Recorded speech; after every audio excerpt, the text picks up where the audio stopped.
Olá, o meu nome é Ana Duarte e sou investigadora de pós-doutoramento no grupo Mitocôndria, Metabolismo e Hormonas em Doenças Cerebrais no CNC. As doenças cardiovasculares constituem uma das principais causas de morte prematura e incapacidade, afetando homens de meia idade e mulheres após a menopausa,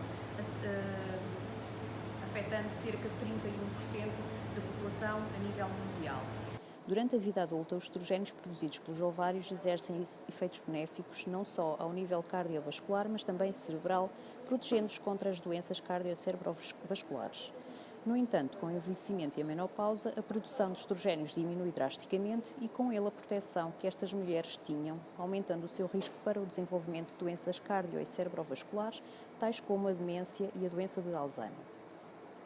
No caso do sexo masculino, o maior risco para as doenças cardiovasculares durante a meia-idade estará relacionado com os níveis de testosterona, mas é algo que necessita ser esclarecido.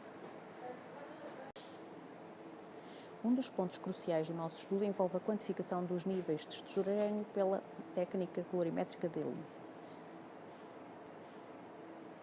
Começamos por adicionar concentrações conhecidas de um padrão de estrogênio purificado e as nossas amostras cujos níveis desconhecemos, apósitos revestidos previamente com anticorpo anti-estrogênio. Depois, adicionamos uma solução contendo o substrato da HRP.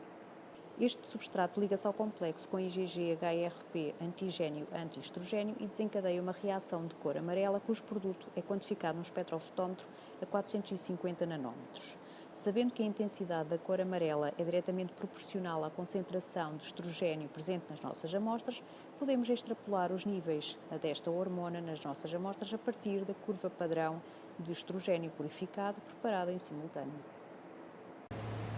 Não percam mais episódios sobre a rubrica Selfie Science do CNC e descubram mais acerca da nossa investigação nas redes sociais.